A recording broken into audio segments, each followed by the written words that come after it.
ഒരു സ്പെഷ്യൽ ഫുഡിൻ്റെ റെസിപ്പിയാണെന്ന് പറയാൻ പോകണം. അതിനാദ്യമായിട്ട് വേണ്ടത് പഴുത്ത ചക്കയാണ്. അത് നല്ലോണം വൃത്തിയാക്കി കുരുവും ഒക്കെ കളഞ്ഞ് വൃത്തിയാക്കി അതൊന്ന് ആവിയിൽ വേവിച്ചെടുക്കുക. പിന്നെ വേണ്ടത് പച്ചരി. അത് ഞാൻ കുതിർത്തി വെച്ചിരുന്നതാണ്. ഒരു 3 മണിക്കൂർ കുതിർത്തിയിട്ട് അത് വെള്ളത്തിൽ ഊറ്റി വെച്ചതാണ്. അത് ഒരു മിക്സി ജാറിലേക്ക് ഇട്ടിട്ട് ഒന്ന് പൊടിച്ചെടുക്കുക. വല്ലാണ്ട് നൈസായിട്ട് പൊടിയരുത്, തരിതരിപ്പായിട്ട് അത് പൊടിച്ചെടുക്കുക.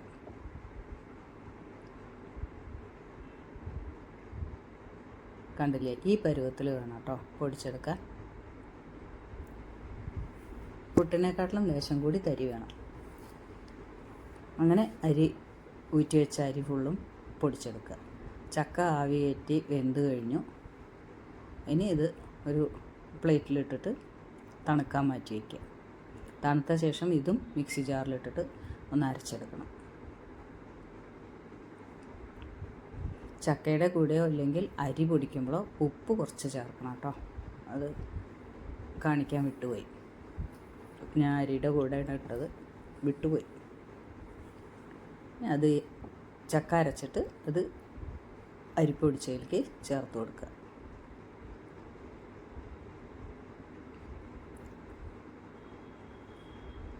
അങ്ങനെ എല്ലാ ചക്കയും അരച്ചിട്ട് ഇതിലേക്ക് ചേർക്കുക. പിന്നെ വേണ്ടത് കുറച്ച് നാളികേരം വേണം. അതും ഈ അരിയൊക്കെ പൊടിച്ച പോലെ തന്നെ ലേശം തരിതരിപ്പായിട്ട് പൊടിച്ചിട്ട് അതും ഇതിൻ്റെ കൂടെ ചേർക്കുക. പിന്നെ വേണ്ടത് കുറച്ച് നാളികേരം നുറുക്കിയതാണ്. നമ്മൾ പായസത്തിലൊക്കെ ഇടില്ലേ, അതേപോലെ നുറുക്കിയത്, അതും ഇതിൻ്റെ കൂട്ടത്തിൽ ചേർക്കുക. ഇനി ഇതെല്ലാം കൂടി മിക്സ് ചെയ്തിട്ട് വാഴയില, പൊടുണ്ണിയില എന്ന് പറയും, ഓരോ സ്ഥലത്ത് എങ്ങനെ പറയുകയെന്ന് എനിക്കറിയില്ല. ഞാൻ പക്ഷേ വാഴയിലയാണ് എടുത്തിട്ടുണ്ട്. അത് നല്ലോണം വൃത്തിയാക്കി കഴുകി വാട്ടി തുടച്ചിട്ട് അതിലേക്ക് ഈ മാവ് ഇടുക. എന്നിട്ട് അത് പൊതിഞ്ഞ് ആവി പാത്രത്തിൽ തന്നെ ആവി കയറ്റാൻ വയ്ക്കുക. ഇങ്ങനെ പൊതിഞ്ഞ് വയ്ക്കണം. കുറേ വേവൊന്നുമില്ല. ഗ്യാസിലൊക്കെ വയ്ക്കുകയെന്ന് വെച്ചാൽ ഒരു 3/4 മണിക്കൂറിലൊക്കെ സുഖമായിട്ട് വെന്ത് കിട്ടും.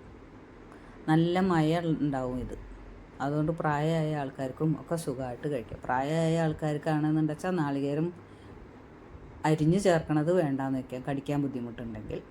അല്ലെങ്കിൽ സുഖമായിട്ട് കഴിക്കാൻ പറ്റും.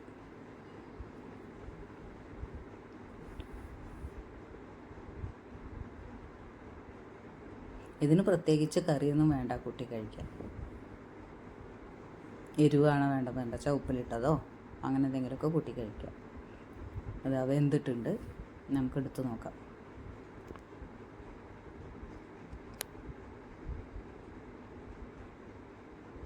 കണ്ടില്ലേ, സൂപ്പറായി വെന്തിട്ടുണ്ട്. നല്ല സ്മൂത്ത് ഉണ്ട്.